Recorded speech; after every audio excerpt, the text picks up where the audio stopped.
ಹೊಸದಾಗಿ ನೋಡ್ತಿರೋರು ದಯವಿಟ್ಟು ಈ ಚಾನಲ್ನ ಮರೆಯದೆ ಸಬ್ಸ್ಕ್ರೈಬ್ ಮಾಡಿ. ಅಪ್ಪ ಸಂಜು ಸ್ಯಾಮ್ಸನ್ ಅಂದರೆ 100 ಬರದೇ ಇದ್ರೂ ಕೂಡ ಈ 97 run one of the best innings ಆಗುತ್ತೆ.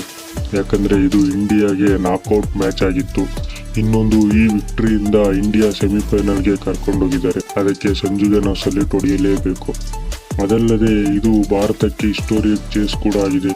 ಇದು ಒಂದು ದಾಖಲೆಯಾಗಿದೆ. ಮೊದಲು ಟಾಸ್ ಸೋತು ಬ್ಯಾಟಿಂಗ್ ಮಾಡಿದ ವೆಸ್ಟ್ ಇಂಡೀಸ್ ಒಳ್ಳೆ ಆರಂಭವನ್ನೇ ಪಡೆಯುತ್ತೆ. ವೆಸ್ಟ್ ಇಂಡೀಸ್ ಬ್ಯಾಟರ್ಸ್ಗಳು ಸಖತ್ತಾಗಿ ಆಡ್ತಾರೆ. ಆದರೆ ಬೂಮ್ರಾ ಬ್ರಹ್ಮಾಸ್ತ್ರಕ್ಕೆ ಒಂದೇ ಓವರ್ನಲ್ಲಿ 2 ವಿಕೆಟ್ಸ್ ಬೀಳ್ತವೆ. ಅನಂತರ ಜೊತೆಯಾದಂತಹ ರೋಮನ್ ಪೋವೆಲ್ ಹಾಗೂ ಜೇಸನ್ ಹೋಲ್ಡರ್ ಬಿರುಸಿನ ಬ್ಯಾಟಿಂಗ್ ಆಡ್ತಾರೆ. ವೆಸ್ಟ್ ಇಂಡೀಸ್ 20 ಓವರ್ಗಳಲ್ಲಿ 195ಕ್ಕೆ 4 ವಿಕೆಟನ್ನು ಕಳೆದುಕೊಂಡು ತುಂಬ ಬೃಹತ್ ಮೊತ್ತವನ್ನೇ ನೀಡ್ತಾರೆ.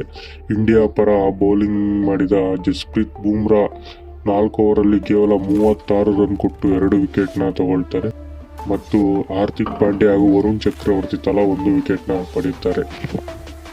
ಈ 136 ಬೃಹತ್ ಮೊತ್ತವನ್ನು ಚೇಸ್ ಮಾಡಲು ಬಂದಂತಹ ಭಾರತಕ್ಕೆ ಆಗಿದ್ದು ನಿರಾಶೆ.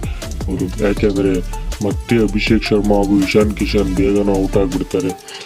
ಅರ್ಧದಲ್ಲೇ ತಮ್ಮ ವಿಕೆಟ್ನ ಬಿಡ್ತಾರೆ. ಆರಂಭದಲ್ಲೇ ಪ್ರೆಲ್ಲರ್ಗೆ ಸಿಲುಕಿದ ಭಾರತಕ್ಕೆ ಕೈ ಹಿಡಿದಿದ್ದು ಸಂಜು ಸ್ಯಾಮ್ಸನ್. ಅವರ ಅತ್ಯುತ್ತಮ ಆಟಕ್ಕೆ ಜೊತೆಯಾಗಿದ್ದು ಸೂರ್ಯಕುಮಾರ್ ಯಾದವ್, ತಿಲಕ್ ವರ್ಮಾ ಹಾಗೂ ಶಿವಮ್ ದುಬೆಯ ಆಕರ್ಷಕ 2 ಬೌಂಡ್ರಿಗಳು. ಭಾರತವು 196 ರನ್ಗಳನ್ನು 9.2 ಓವರ್ಸ್ಗೆ ತಲುಪಿ ಸೆಮೀಸ್ಗೆ ಲಗ್ಗೆ ಇಟ್ಟರು ಹಾಗೂ 2016ರ ರಿವೆಂಜ್ ಕೂಡ ತೀರಿಸಿಕೊಂಡರು. ಈ ಪಂದ್ಯದಲ್ಲಿ 97 ರನ್ ಬಾರಿಸಿದಂತಹ ನಾಟ್ಔಟ್ ಆಗಿ ಹೊಡೆದಂತಹ ಸಂಜು ಸ್ಯಾಮ್ಸನ್ ರವರಿಗೆ ಮ್ಯಾನ್ ಆಫ್ ದ ಮ್ಯಾಚ್ ಕೂಡ ಸಿಕ್ಕಿತು.